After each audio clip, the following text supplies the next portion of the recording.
ஆகவேதான் இரவு நேரத்தில் சிட்டி பஸ் கிடைக்கலையே, இருபாதுக்கு ரொம்ப நேரம் சபா பிரசங்கம் இருக்காரு, 10 மணிக்கு எங்கே நம்ம ஆவடி போக பட்டாளம் எங்கே போகணும் யாரும் கவலைப்பட வேண்டாம். விபூதி நிறைய பூசுங்க, டக்குனு சிட்டி பஸ் ஈஸியாக கிடைச்சிடும். ஏன்னா நம்ம சுப்பிரமணியம் டாட்டா சும்மா இருக்கவே இருக்கு, என்ன கொண்டு விட்டுருவார். அதெல்லாம் விபூதி நிறைய பூசணும். அரைகுறையாக பூசினா அந்த சிட்டி பஸ்ஸில் முண்டி அடிச்சு போய் ஸ்டாண்டிங்கில் போகணும், கிடைக்கும் சீட்டு கிடைக்கும். ஆனால் ஸ்டாண்டிங்கில் போகணும்.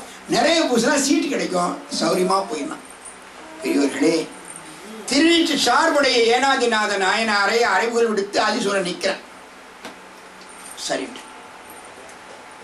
அருமையாக ஏனாதிநாத நாயனாருடைய படை வீரர்கள் அதிசூரன் படை வீரர்களும் மோதுகிற காட்சி பல பாடல்கள்ல இந்த சரித்திரத்தில் இடம்பெறுகிறது. ரொம்ப அற்புதமான சண்டை. சண்டை நேர கண்முனால நடப்பது போல சேக்கிழார் பெருமான் சித்தரிப்பார். அற்புதமான அந்த சண்டை காட்சி. இது இரவு நேரம். இந்த சண்டை காட்சியை நான் சொன்ன ராத்திரி உங்களுக்கு கனவு கட்ட கனவு பயந்துடக்கூடாது. நீங்க சண்டையில பல உடம்புகள் தலையில்லாம கீழே தொப்பு தொப்புன்னு விழும், போர்க்களம் பூரா ரத்தமா ஓடும். இதை வரிசையா நான் சொல்லிக்கிட்டு இருந்தோம்னா ராத்திரி படுத்த உடனே பல கனவுல வந்துடக்கூடாது. அதனால அதை சொல்லலாம் வேண்டாம்னு நினைக்கிறேன். ஆனா சேக்கிழார் பெருமான் வாக்கு அந்த கனவு உண்டாக்காதிருக்கார் நிச்சயம்.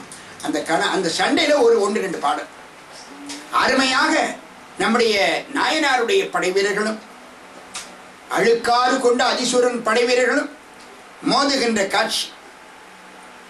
வாளொடு நீள் கை துடித்தன, மார்பொடு வேல்கள் குளித்தன,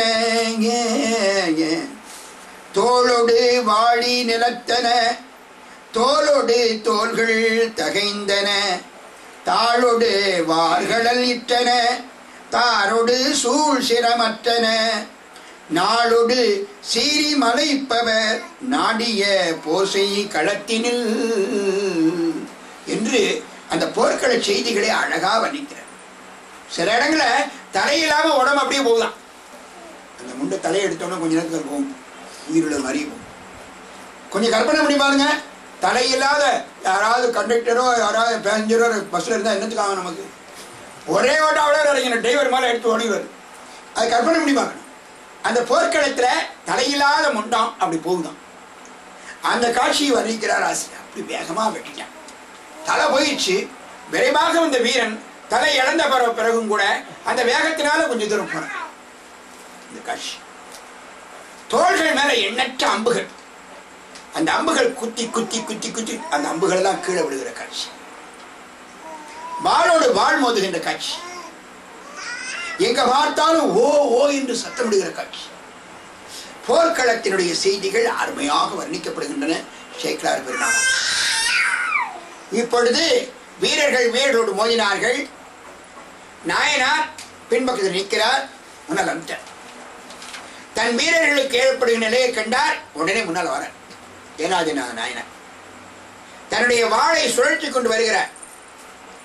எதிரி படையில் உள்ள வீரர்கள் எல்லாம் இவர் வாளுக்கு இரையாகி ஓடுகிறார்கள், தப்பித்தோம் பிழைத்தோம் என்று.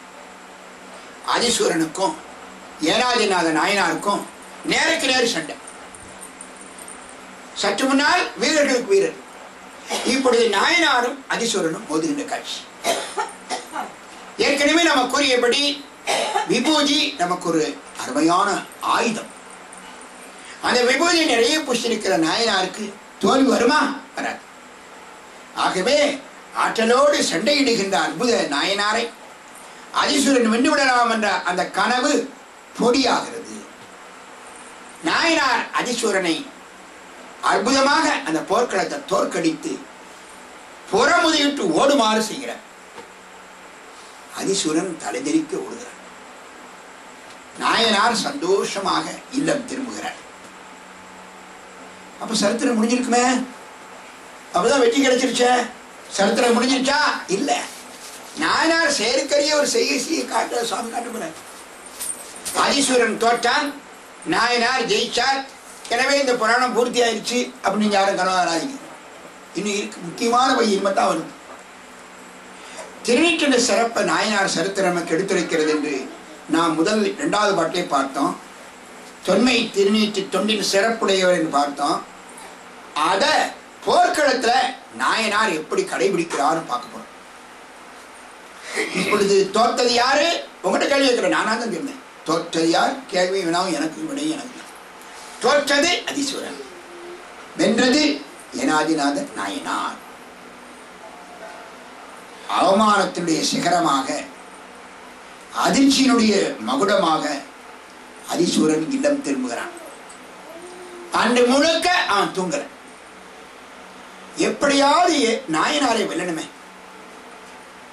என்று 7 தடவை 10வது வகுப்பு தேர்வுல எழுதி எழுதி வெயிலானவன் எப்படி ராத்திரி புறம் தூங்க மாட்டானோ அது மாதிரி 7வது தடவையும் நமக்கு கிடைக்கிறையே மார்க்குன்னு சொல்லினாங்க. அதுபோல அதீஸ்வரன் இரவிலே அப்படியே தன்னை மறந்து என்ன செய்யறது, நாயனாரை எப்படி வெல்வது சதி திட்டம் போடுகிறான். அவன் மனசுல ஒரு விபரீதமான கருத்து உருவாகிறது. சரி, நாளை நாயனாரை வென்று விடலாம். எளிதான வழி இருக்கிறது.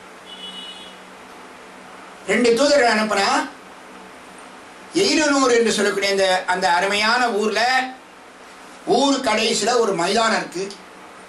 அந்த மைதானத்துல நாளைக்கு நாம் 2 பேரும் தனித்தனியாக சண்டையிடணும். கூட வீரர்கள் வேண்டாம்.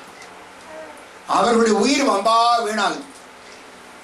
இறக்கம் இவன்.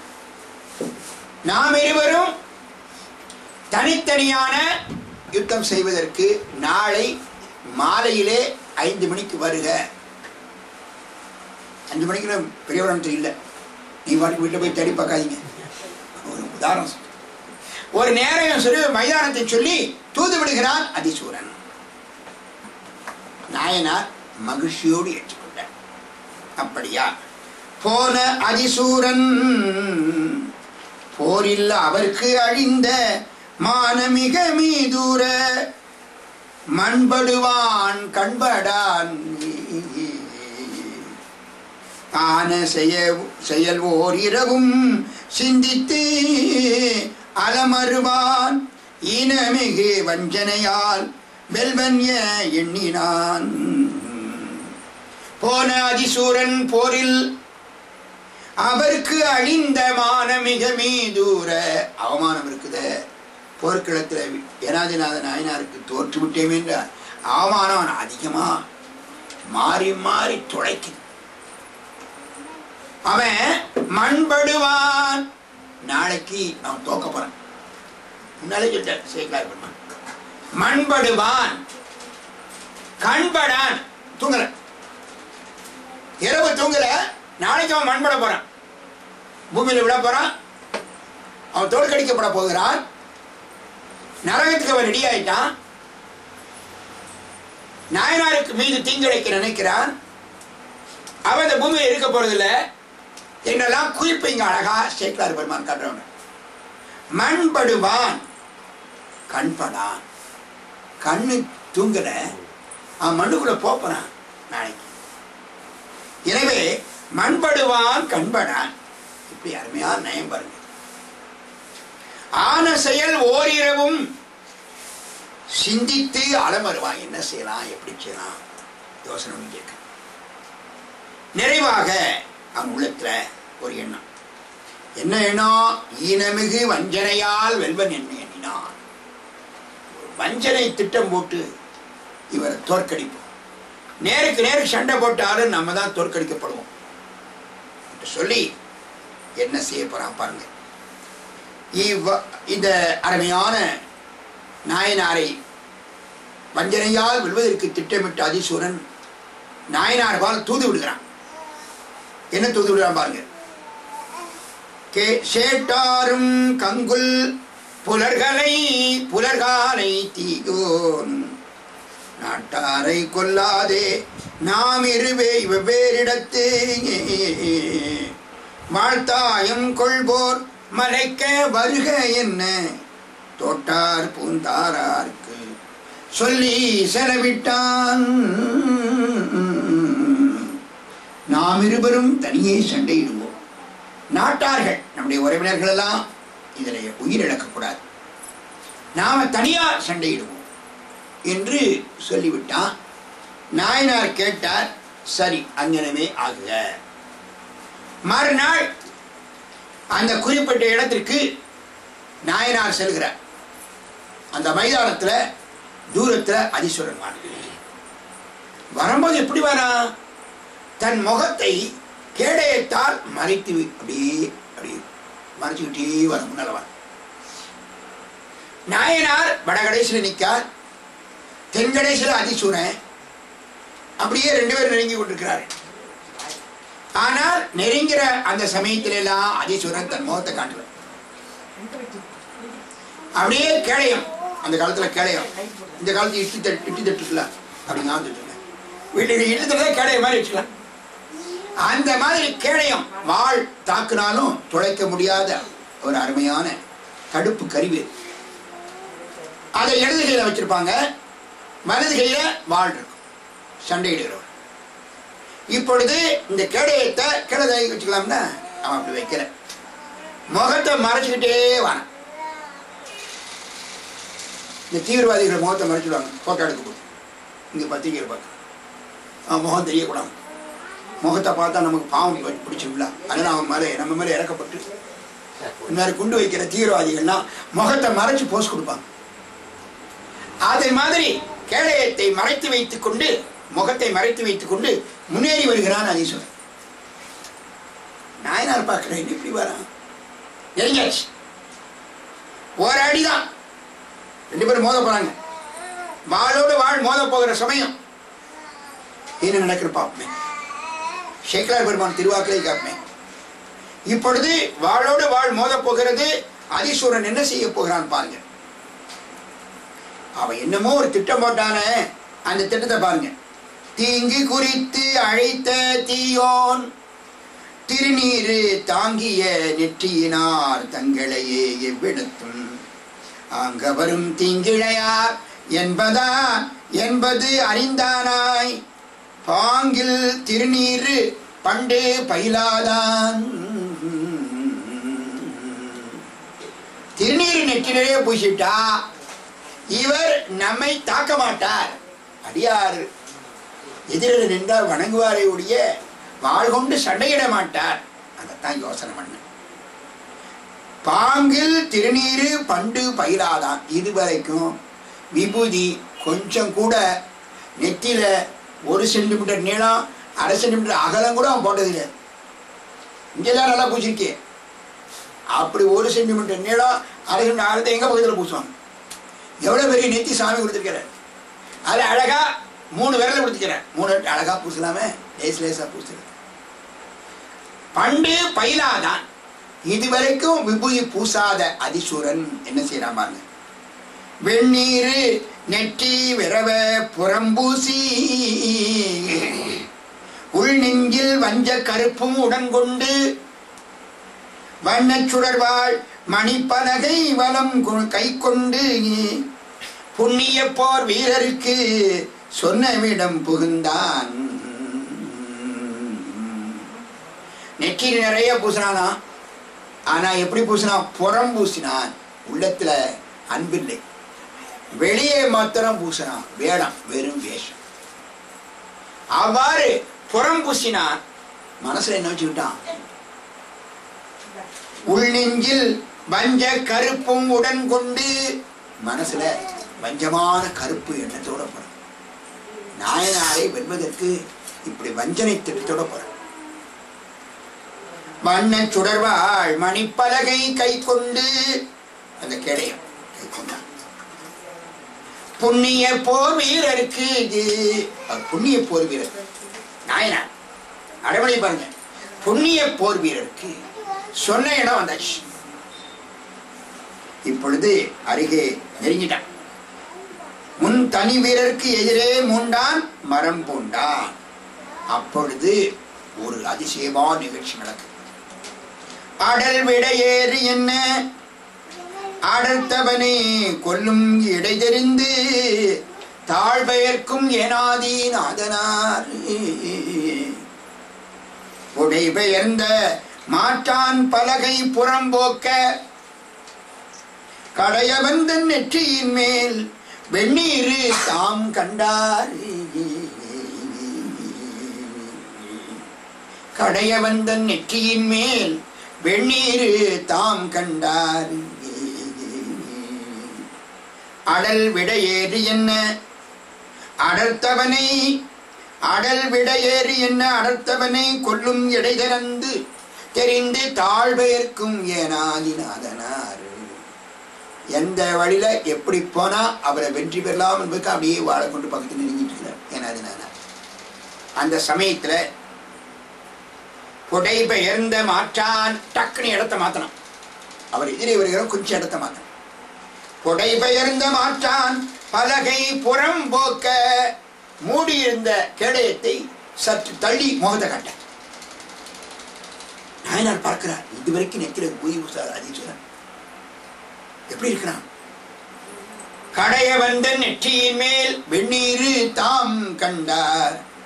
அந்த கீழான எண்ணமுடைய அதீஸ்வரன் நெற்றியில இதுவரைக்கும் இல்லாத விபூதி கண்டார். கண்டவுடன் என்ன சொல்றார்? கண்ட பொழுதே கேட்டேன் முன்பு இவர் மேல் காணாத வெண்திரு நீற்றின் பொலிவு மேல் கண்டேன். வேரினியல் அண்டவீரான் சீரடியார் ஆகினார் என்று மனம் கொண்டு இவர்தம் கொள்கை குறிவழி நிற்பேன் என்று. நம பார்வதி பதையே அரகர மகாதேவா.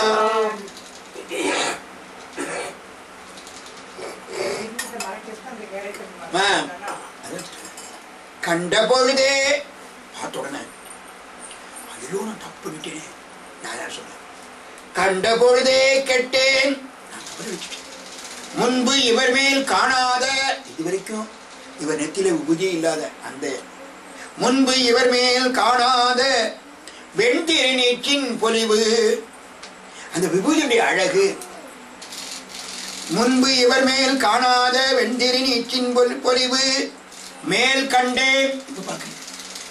வேறினியல் வேற என்ன நான் செய்ய முடியும்? இவரை நாம் எதிரியாக கொள்ளலாமா? கூடாது. எனவே நாம் இன்னும் பணிந்து கொள்வோம் என்று சொல்லி வேறினியல் அண்டர்பிரான் சீரடியார் ஆகினார். இன்றைக்கு முதல் பரமேஸ்வரனுடைய அடியாராக அதீஸ்வரர் மாறிட்டார். அதனால அவர் என்ன குறிப்பு கொள்றாரோ அதுபடி நம்ம நடந்துருவோம்.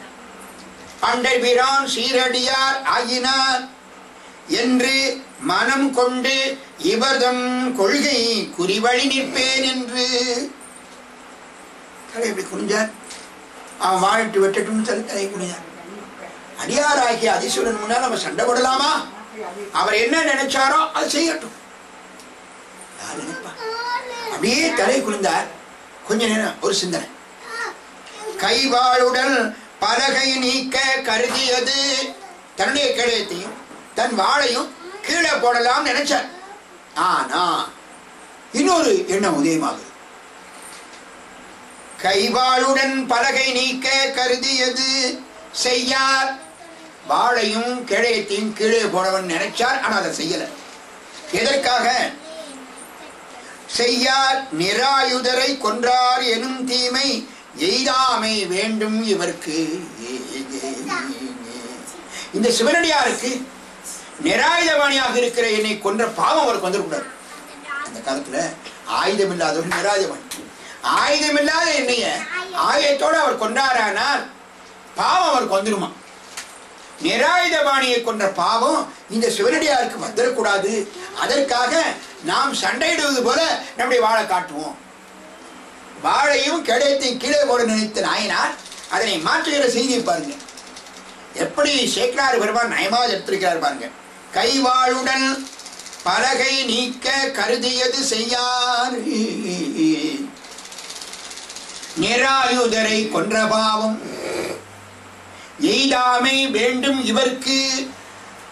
நிராயுதபாணியை ஆயுதம் இல்லாத ஒரு போர்க்களத்தில் ஆயுதம் இல்லாதவரை கொண்டால் அது வீரருக்கு அழகல்ல என்று பழைய தர்மம் பேசுகிறது. இப்ப அப்படி இல்லை. 1942 கொண்ட குண்டை போட்டாங்க ஜப்பான்ல. ஹிரோஷிமா நாகசாகி 2 அழிஞ்சது. அவங்க என்னையா பாவம் பண்ணாங்க? அவ்வளவு இன்னும் அவர்கள் ஊனமுற்றவர்களாக பிறந்து கொண்டிருக்கிறார். இந்த காலத்து சண்டை போறோம் அப்படித்தான். தூங்கும்போது குண்டு விட்டுருவான். எவன் அழிஞ்சாலும் கவலைப்படுறது. குண்டு வெடிப்பு மும்பையில் நடந்து பாருங்க. இவன் இறக்கமில்லாம ரயில போறவனா கொண்டு இருக்கிற காலம் இந்த காலம். அன்று அப்படி இல்லை. நிராயுதபாணியை கொள்வது தவறு என்பதை உணர்ந்தவர்கள் காலம். அந்த பாவம் இந்த சிவனடியாருக்கு வந்துடக்கூடாது என்று நாயனார் நினைக்கிறார். நிராயுதரை கொன்றார் எனும் தீமையை தாமை வேண்டும் இவர்க்கு என்னும் என்று இரும் பலகை கிடையும் நெய்வாளுடன் அடர்ந்து நேர்வார்வோல் எதிர் நின்றார். சண்டையிடுதுமா நிற்கிறார். சண்டையிடல, சண்டைக்கு வருதுமாறு வாழையும் கிடைத்தி வைத்துக் கொண்டே பக்கத்துல போறார். சுவாமி சேக்கிழார் பெருமான் அந்த அதிசூரன் செய்த விஷயத்தை அவன் நினைச்ச காரியத்தை முடிச்சான் பாருங்க. அதை எப்படி சொன்னார் பாருங்க. அவர் வாக்குனால நல்ல இதான் சொல்லுவார், கெட்ட விஷயங்கள் அவர் சொல்ல மாட்டார். நாயனார் சேக்கிழார் பெருமான் அந்நின்ற தொண்டரு திருவுள்ளம் ஆரறிவார் முன்னின்ற பாதகனும் தன் கருத்தே முற்றிவித்தான். அந்நின்ற தொண்டர் திருவுள்ளம் ஆரறிவார் முன்னின்ற பாதகனும் தம் கருத்தே முற்றிவித்தான். இன்னின்ற தன்மை அறிவாரார் இவர்க்கு அருள மின்னின்ற செஞ்சடையார் தாமே வெளி நின்றார். ஹரஹர பார்வதி பதையே அந்நின்ற தொண்டரு திருவுள்ளம் ஆரறிவார். கொஞ்ச நேரத்துல இந்த உலகத்தை விட்டு அவர் போறார். வாழும் கேடயமும் நன்முறையிலே பயன்படுத்தக்கூடிய பேராற்றலுடைய நாயனார் நிராயுதபாணி கொன்ற பாவம் எதிரே இருக்கிற வஞ்சக அடியாருக்கு வரக்கூடாது என்பதற்காக கையிலே வாழும் கேடயம் ஏந்தி பக்கத்தில் நெருங்குவது போல் நடிப்பது போல் நடித்துக் கொண்டிருக்கிற நாயனாரை அவன் என்ன செய்ய போறான் என்று தெரிந்தும் கூட துணிச்சலாக நாயனார் செல்வாரானால் விபூதி மேல் வைத்து இந்த வாஞ்சை இருக்கிறதே தீராத காதல். அதைதான் சேக்கிழார் பெருமான் அந்நின்ற தொண்டரு திருவுள்ளம் ஆரறிவார். அந்த திருவுள்ளம் பாருங்க, ஆகா விபூதி அடைந்த ஒரு சிவனடியாரால நான் இந்த உலகத்தை விட்டு நீங்க போகக்கூடாது. அவர் மன சந்தோஷப்படும். நாமெல்லாம் கோபப்படுவோம். அந்நின்ற தொண்டரு திருவுள்ளம் ஆரறிவார். அந்த திருவுள்ளத்தின் பெருமை யாராலும் அறிய முடியும். முத்திநாதன் நுழைஞ்ச போது மெய்ப்பொருள் நாயனாருக்கும் தன் எதிரின்னு தெரியும். அந்த பொழுது நுழைஞ்ச போது உங்கள் கடவுள் சொன்ன ஆகமத்தை கொண்டு வந்திருக்கிறேன் உபதேசிக்கிறேன் அவன் சொன்ன போது சொல்லுங்க. அந்த அம்மா வெளியில போறோம் போட்டோம் என்று அவன் மேல ஆசனத்தில் இருக்க நாயனார் கீழே இருந்து தலையை குனிஞ்சு அவன் செய்த கருத்தை செய்ய சொன்னான். தொண்டர்களுடைய திருவிழா எப்படி இருக்கு பாருங்க.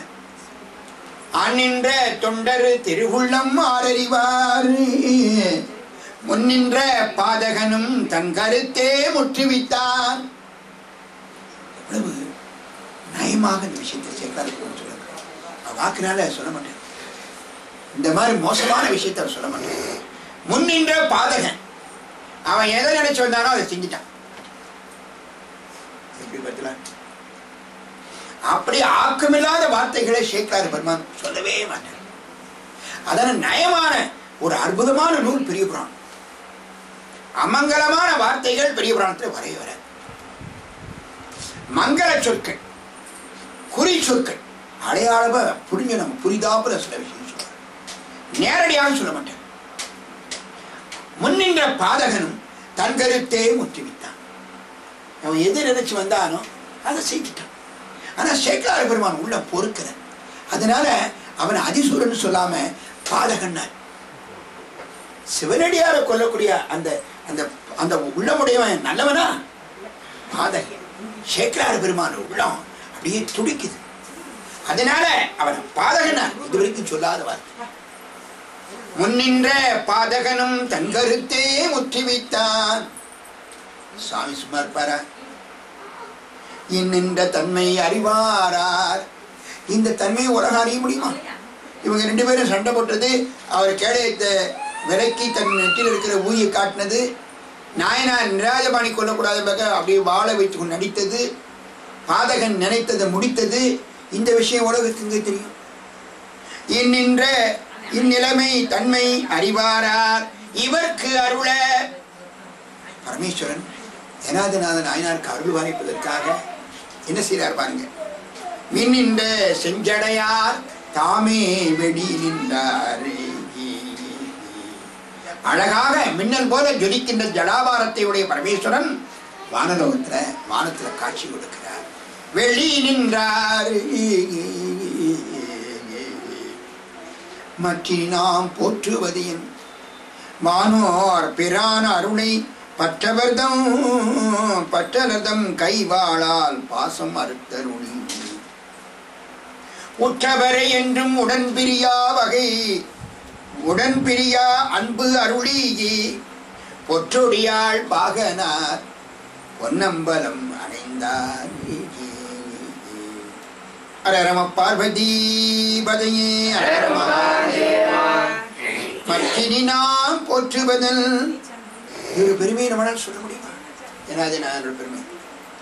வானோர் பிரான் அருளை, தேவர்களுக்கெல்லாம் தலைவனாக இருக்கிற பரமேஸ்வரன், தேவர்களுக்கெல்லாம் தலைவன் மகாதேவன் சிவருமான் தான். எனவேதான் நாம் திருக்கோயில்களையும் வழிபாட்டுகளையும் நாம் விடுகின்ற கோஷம் தேவர்களுக்கெல்லாம் மேலான தேவன் பரமேஸ்வரன் சொல்லி அவருடைய உயர்வை காட்டக்கூடிய கோஷம் நம்ம செய்யறோம்.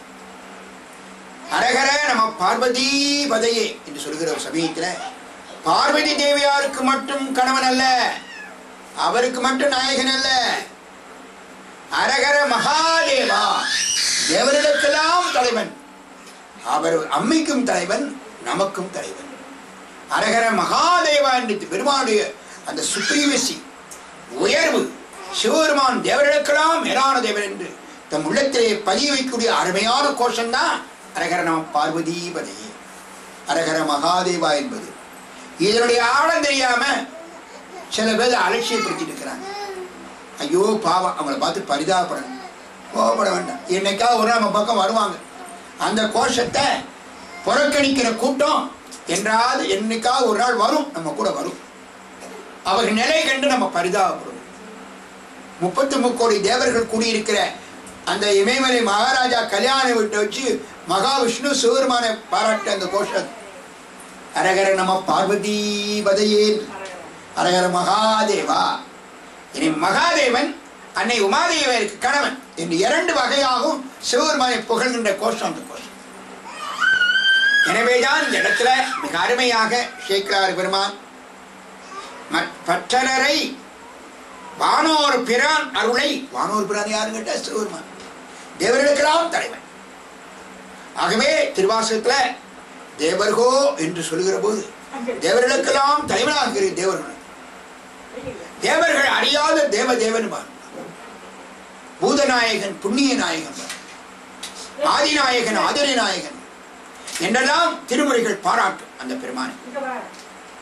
தேவர்கோ அறியாத தேவதேவன் திருவாசகம், இந்திரன் அறிய முடியாத மகாதேவன் பரமேஸ்வரன்.